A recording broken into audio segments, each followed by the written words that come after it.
Bienvenue dans Indiscipliné, un podcast proposé par l'Institut Écologie et Environnement du CNRS.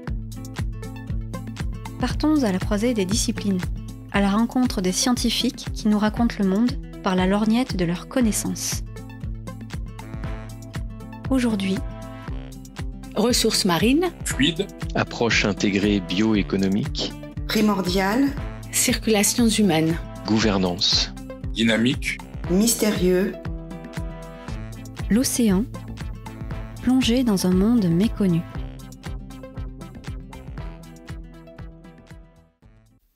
Pour cet épisode, 4 scientifiques se sont prêtés au jeu. Je m'appelle Laurent Memry, je suis directeur de recherche au CNRS, au laboratoire des sciences de l'environnement marin, le LEMAR à Brest, il fait partie de l'Institut universitaire européen de la mer. Donc, mon domaine de recherche concerne l'étude des cycles biogéochimiques océaniques, comme le cycle du carbone, par exemple, et la biodiversité microbienne. Donc, j'ai une approche qui passe plutôt par la modélisation. Mais en fait, une grande partie de mon activité aussi concerne l'observation en mer. Et d'une manière générale, mes travaux se trouvent à la frontière entre la physique, pour ce qui concerne la circulation de l'océan, la biogéochimie pour ce qui concerne le cycle du carbone et l'écologie pour ce qui concerne les microbes. Je m'appelle Tatiana Theodoropoulou, je suis chercheuse au CNRS, affectée au laboratoire CEPAM, Culture et Environnement, Préhistoire, Antiquité, Moyen-Âge, à Nice. Je suis archéozoologue, spécialiste de restes d'animaux marins issus de sites archéologiques, c'est-à-dire les os de poissons ou les coquilles d'invertébrés. Et à partir de ces vestiges, je cherche à reconstituer l'interaction entre les sociétés de la préhistoire et de l'Antiquité et les environnements aquatiques. Quels écosystèmes marins étaient disponibles et exploités par les populations du passé et quelles stratégies de pêche et de collecte étaient mises en place par différentes régions et cultures, ainsi que quels étaient les usages des ressources marines dans l'alimentation, l'artisanat ou encore les pratiques rituelles du passé. Je m'appelle Frédérique Villard, je suis directrice de recherche au CNRS. Je travaille à l'Institut des sciences de l'évolution de Montpellier. Mon domaine de recherche concerne l'écologie et la biologie évolutive d'espèces marines. Et j'ai un intérêt tout particulier pour l'étude de la dispersion des organismes marins, que celle-ci soit naturelle ou liée aux activités humaines. Je suis Olivier Thébault, chercheur à l'IFREMER. Je suis économiste, directeur de l'UMR Amur pour aménagement des usages, des ressources et des espaces maritimes et littoraux. Je travaille sur les questions d'économie des ressources naturelles et au développement des approches intégrées avec les sciences de la nature à l'interface entre écologie et économie qui permettent d'éclairer les choix de gestion de ces ressources marines.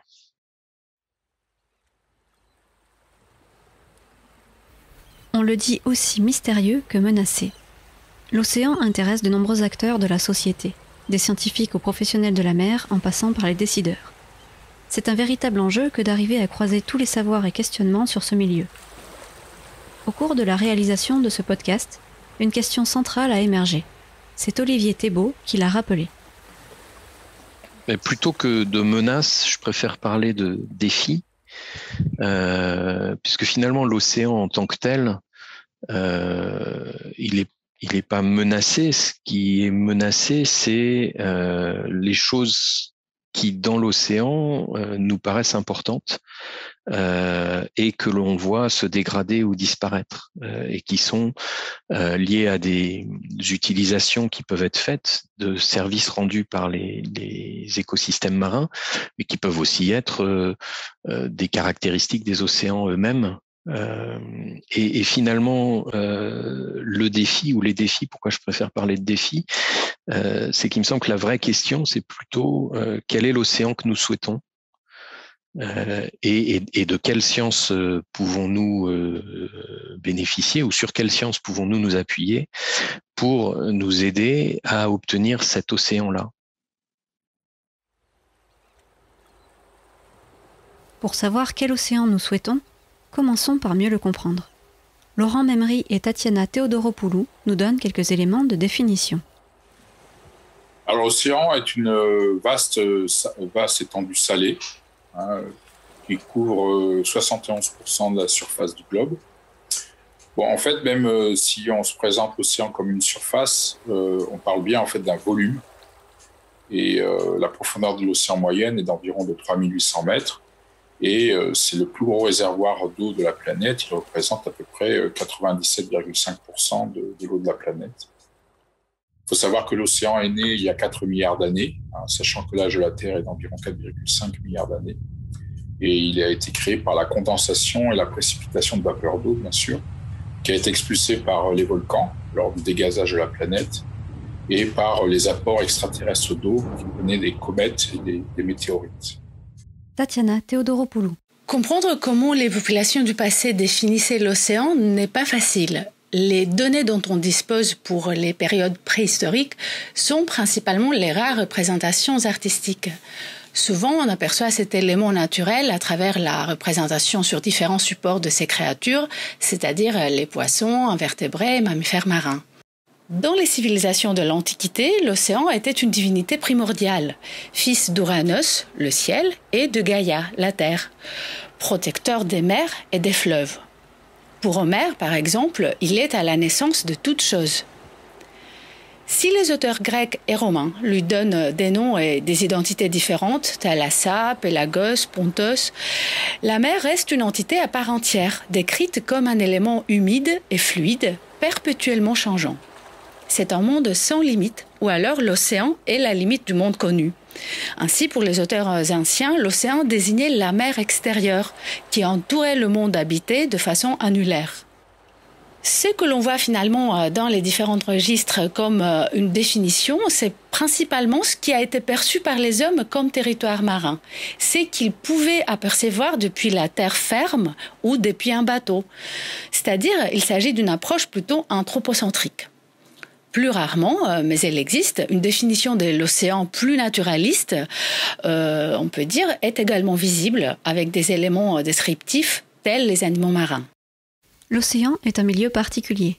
Fluide comme l'atmosphère, il contient une grande quantité de sel grâce à ses échanges avec celle-ci. Il est également composé de différentes strates d'eau, dont la densité et la température varient en surface et en profondeur.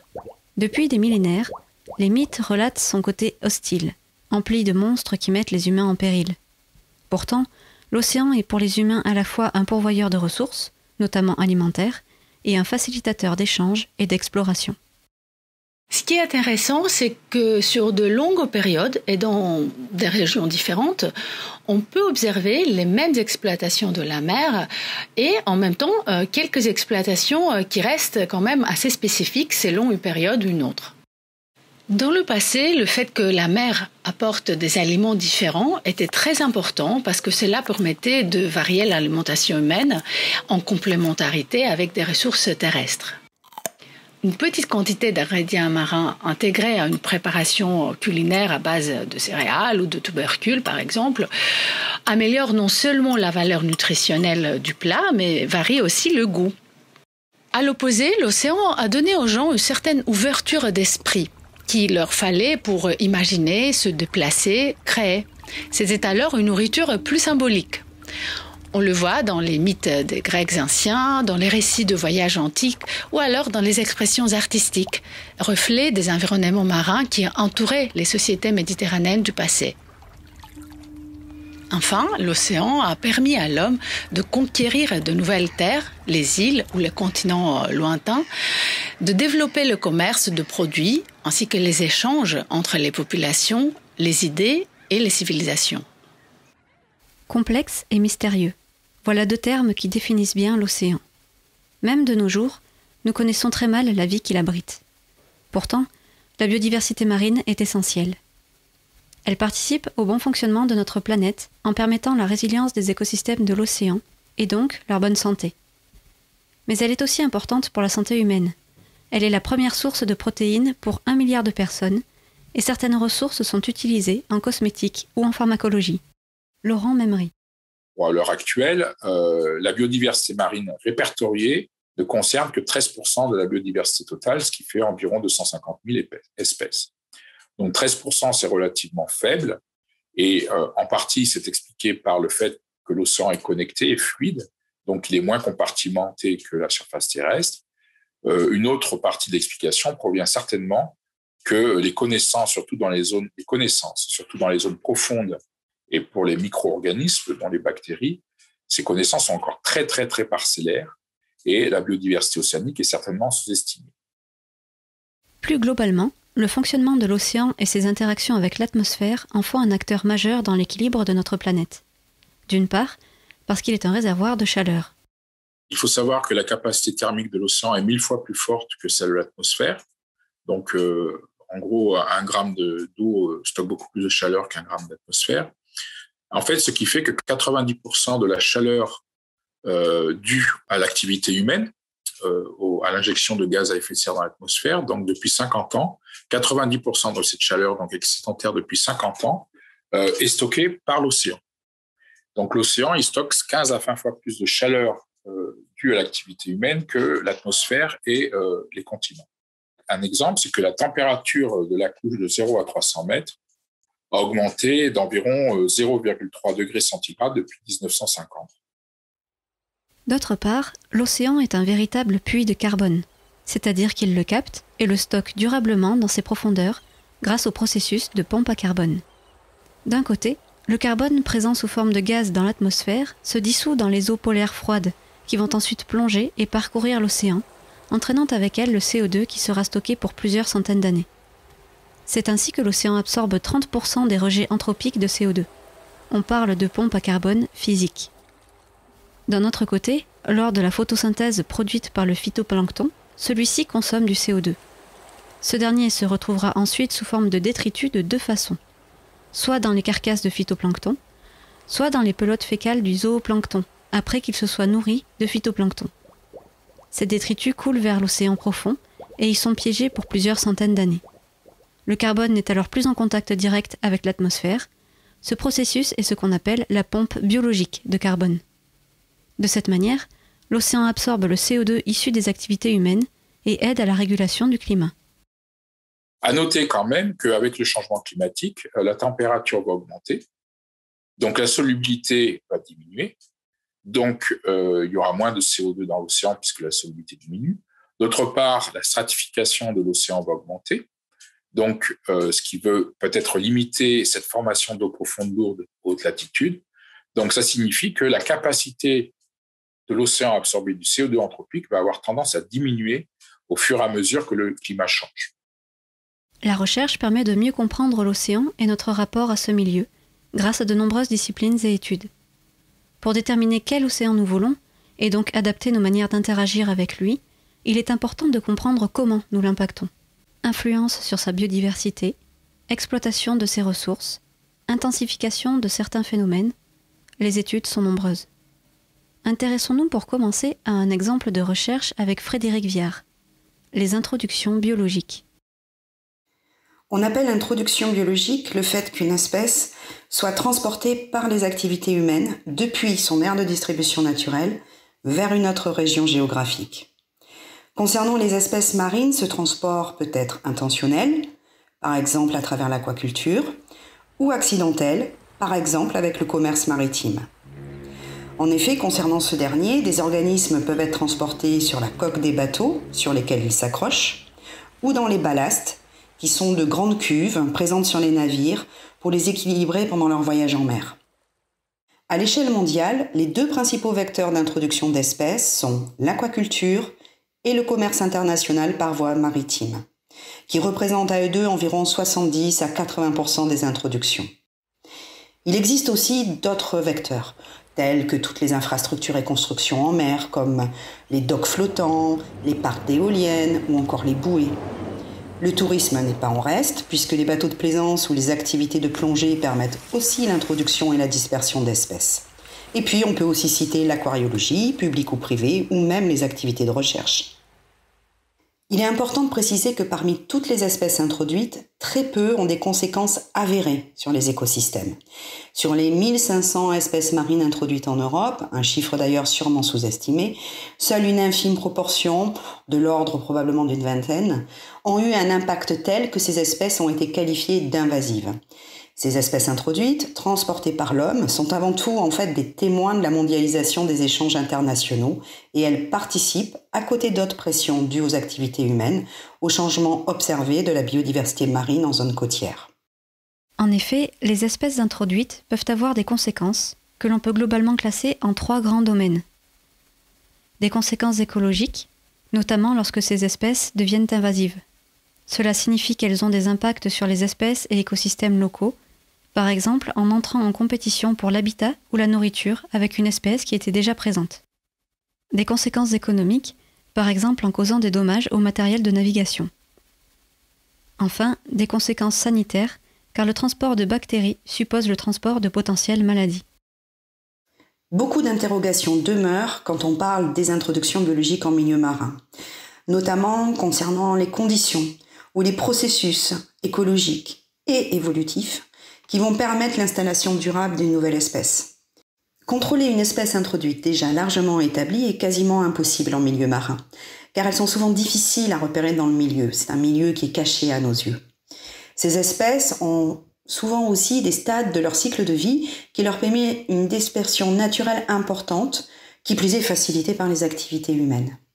Donc, il est important d'intervenir avant l'établissement de ces espèces et donc de prévenir et limiter leur introduction.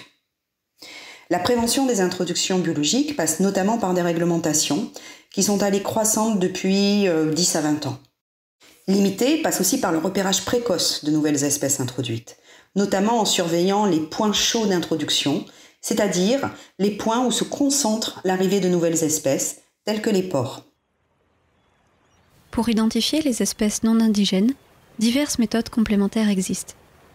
De l'échantillonnage à l'analyse de l'ADN, en passant par les sciences participatives, ces approches permettent de faire un état des lieux de la biodiversité et de récolter un grand nombre de données.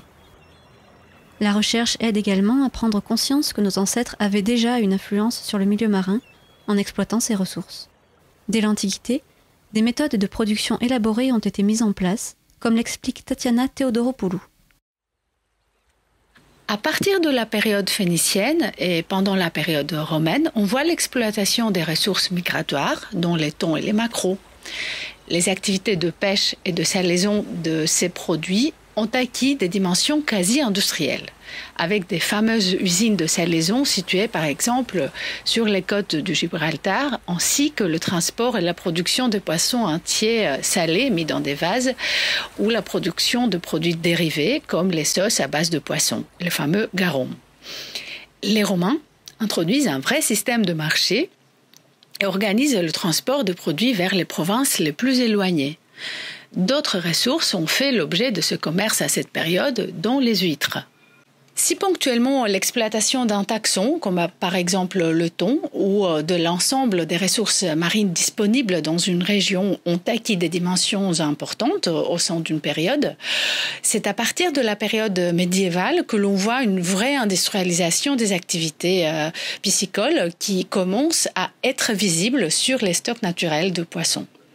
C'est par exemple le cas de la morue atlantique ou du hareng, dont l'exploitation s'explose à la fin du premier millénaire de notre ère, ce qu'on appelle l'épisode piscicole que l'on trouve, que l'on identifie dans les fouilles archéologiques de cette période en Angleterre, où l'on voit des quantités phénoménales d'os trouvés dans ces gisements. Les spécialistes y voient par ailleurs les origines de la pêche industrielle et des premiers impacts sur ces stocks naturels. La surexploitation de certaines ressources au Moyen-Âge, comme l'huître plate, a eu aussi un impact indéniable sur le déplacement des zones de collecte de plus en plus basses de l'estran. La recherche étudie ainsi la façon dont les activités humaines impactent l'océan en puisant dans ses ressources. Mais elle s'intéresse également à la façon dont nous influons sur son fonctionnement et comment, en retour, l'océan influence la planète tout entière. Laurent Memery nous donne un exemple concret, les cyclones. L'atmosphère force la circulation océanique par les vents et les flux de chaleur, mais l'océan en retour agit sur l'atmosphère. On dit que les deux milieux sont couplés.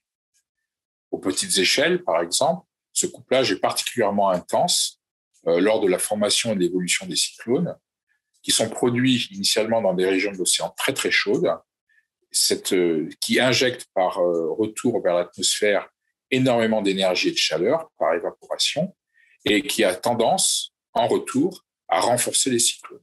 Donc ici, vous avez une rétroaction entre l'atmosphère et l'océan. Aux plus grandes échelles, le phénomène de couplage océan-atmosphère le plus connu et en fait le plus important au niveau climat mondial est ce qu'on appelle le phénomène El Niño dans le Pacifique équatorial. Alors d'une manière très schématique, les alizés donc soufflent d'est en ouest, donc elles vont pousser les eaux chaudes de surface vers l'ouest, vers l'Australie. Et donc ces eaux chaudes sont associées, elles réchauffent l'atmosphère, et donc la température de l'atmosphère étant chaude, l'air va être léger et va donc avoir tendance à monter dans la colonne d'eau. Il y a une ascendance d'air chaud à ce niveau-là. Cet air est rempli d'humidité puisqu'il provient de l'océan. Et donc, au fur et à mesure qu'il monte, il va se refroidir et créer des nuages et être responsable de très fortes précipitations. Ces précipitations sont donc dans le cas d'un système non perturbé, c'est-à-dire dans un système où c'est pas le phénomène El Niño qui est en jeu. Ces précipitations sont cantonnées à l'ouest du Pacifique. Par contre, ces alizés dirigés vers l'ouest provoquent à l'est, donc du côté du continent américain, une remontée d'eau profonde, froide, riche en nutriments, qu'on appelle le pooling, et ce qui explique, entre autres, puisqu'ils sont très riches en nutriments, une forte photosynthèse et donc après l'existence de stocks de poissons très importants dans ces régions-là. Alors, lors d'un épisode El Niño, ce qui se passe, c'est que les alizés faiblissent pour une raison ou une autre et éventuellement se renversent. Ce qui veut dire que les eaux chaudes de surface qui ont été poussées vers l'ouest vont refluer vers l'est. Elles sont associées à de fortes précipitations. Des conditions maintenant très sèches se développent à l'ouest, c'est-à-dire en Indonésie et en Australie. Et par contre, les cols du Pérou connaissent d'inhabituelles précipitations, provoquant des inondations catastrophiques, des glissements de terrain, ainsi qu'une chute vertigineuse des pêches, puisque le pooling a disparu. En fait, l'impact socio-économique de ce phénomène El Niño est dramatique, d'autant plus qu'en fait, sa source est le Pacifique équatorial, mais son impact est mondial. Ainsi, les phénomènes El Niño touchent par exemple le cycle de la mousson dans la zone océan Indien et impactent le climat, entre autres dans l'Atlantique équatorial, dont le plus dramatique est la partie nord-est du Brésil. Cet exemple illustre bien le concept de couplage entre deux systèmes complexes, ici l'océan et l'atmosphère. Ce concept est associé à la notion de rétroaction, ou feedback en anglais, signifiant qu'un phénomène va en entraîner un autre, qui va lui-même intensifier la perturbation initiale, et ainsi de suite. Les cyclones sont un exemple de rétroaction, mais la fonte de la glace en mer Arctique en est un elle aussi. La glace de mer, plutôt claire, réfléchit le rayonnement solaire. Or, comme la température de l'océan augmente, cette glace fond, se mêlant à l'eau de l'océan qui est quant à elle beaucoup plus sombre. Comme le réchauffement de l'eau entraîne une réduction de la surface réfléchissante, l'océan absorbe davantage d'énergie solaire. Il devient alors plus chaud, accélérant la fonte de la glace, et ainsi de suite. C'est ce qu'on appelle une rétroaction positive. Ce type de mécanisme peut potentiellement induire un basculement brutal, voire irréversible, du fonctionnement d'un système. Les humains sont depuis longtemps en interaction avec l'océan. Que ce soit en puisant dans ses ressources, en se déplaçant ou encore, de manière plus récente, en modifiant sa température, son acidité et ses échanges avec l'atmosphère. Aussi, quand la question « quel océan voulons-nous » se pose, la recherche fournit des clés de réflexion. D'une part, en révélant le fonctionnement et la fragilité de ce milieu, et d'autre part, en éclairant les enjeux et pistes possibles pour un océan préservé, et qui, en retour, nous préserve. Olivier Thébault.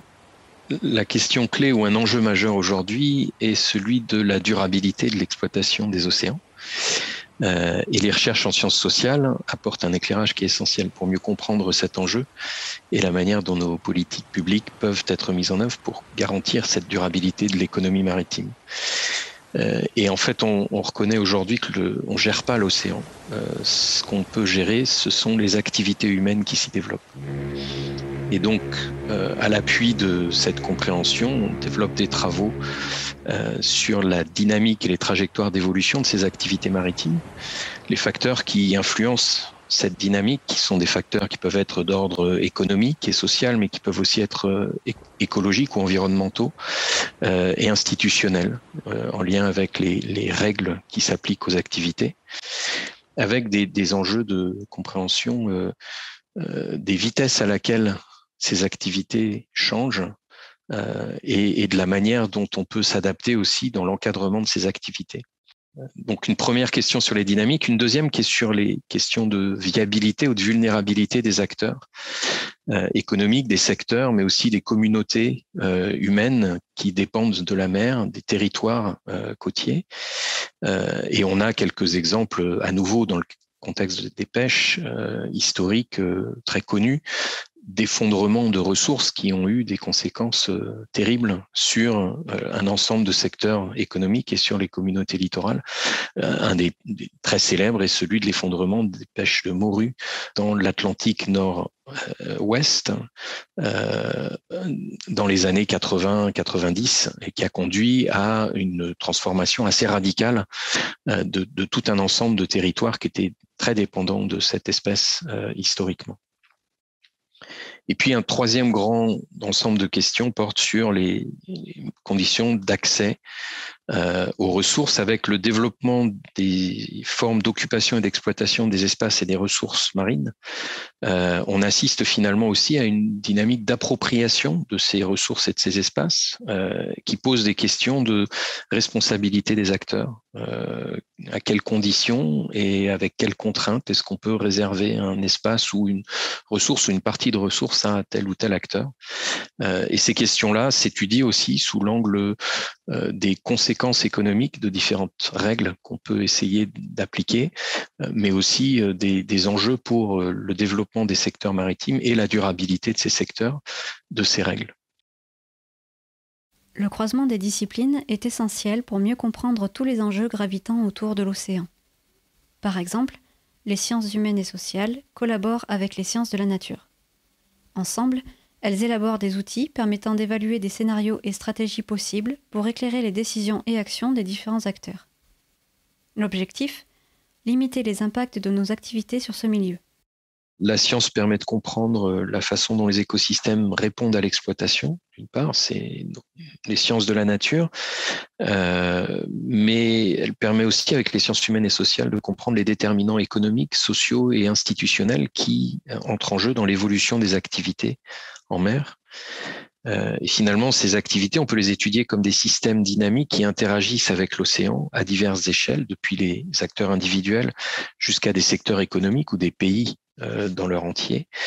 Et ce qu'on regarde avec ces travaux-là, c'est la manière dont des changements dans les politiques publiques, les règles qui encadrent les activités, vont pouvoir infléchir ces dynamiques des systèmes humains et en interaction avec les dynamiques des écosystèmes. Donc, c'est pour ça qu'on parle de socio-écosystèmes et de compréhension de ces socio-écosystèmes. Frédéric Viard. Les activités humaines ont un très fort impact sur les milieux marins, notamment côtiers. À côté, bien évidemment, du changement climatique, on peut citer l'exploitation des ressources naturelles, et en particulier la pêche, ou encore le changement d'usage des terres et des mers, avec la construction d'infrastructures en mer et l'artificialisation des milieux côtiers. On se tourne ainsi aujourd'hui de plus en plus vers la mer comme un espace offrant de nouvelles solutions pour asseoir notre croissance et notre développement. Mais il est important de veiller à ne pas appauvrir ces ressources, ni dégrader ces habitats, comme nous l'avons fait sur Terre. Les défis sont immenses pour aller vers une gestion durable de l'océan.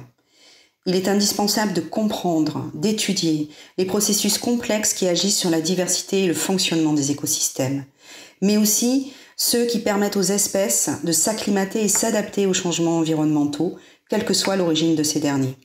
Sans ces connaissances, comment anticiper les menaces ? Comment proposer des stratégies ? Olivier Thébault. Donc en économie, des travaux menés depuis plus d'un siècle, qui montre que c'est pas parce que les gens sont égoïstes ou mal intentionnés que on se heurte à ces problèmes de surexploitation ou d'absence de durabilité, mais finalement parce que c'est les règles du jeu qui débouchent sur collectivement des situations défavorables. Et donc c'est au niveau de ces règles du jeu collectif que les solutions se trouvent, et finalement on ne peut pas échapper à cette question de l'océan que nous voulons collectivement quand on sait ça. Et finalement, ne rien faire, c'est quand même agir, ne rien définir comme règle collective, c'est laisser le jeu de la course à l'exploitation de ressources communes se dérouler avec toutes les conséquences négatives qu'on connaît.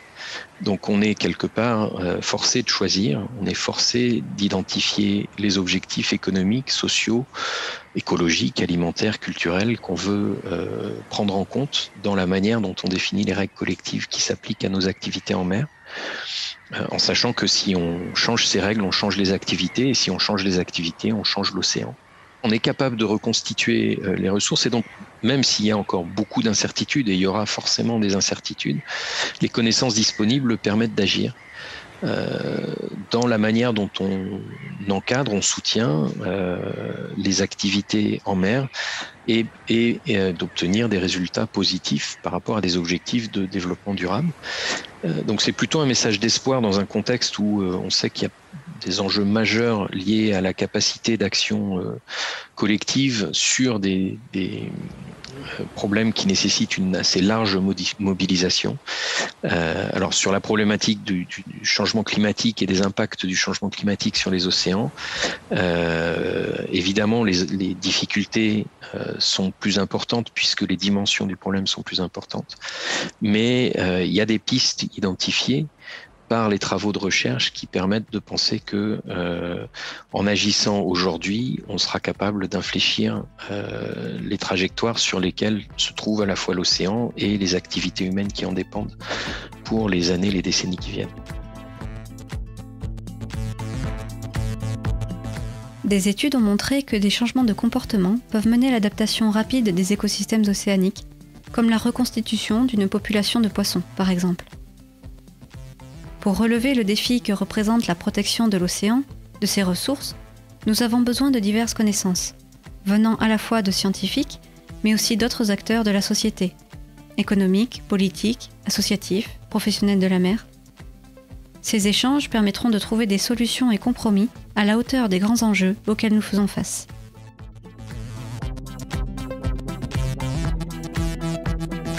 Merci aux personnes qui ont participé à la réalisation de ce podcast. Pour plus de contenu, rendez-vous sur le site de l'Institut Écologie et Environnement du CNRS.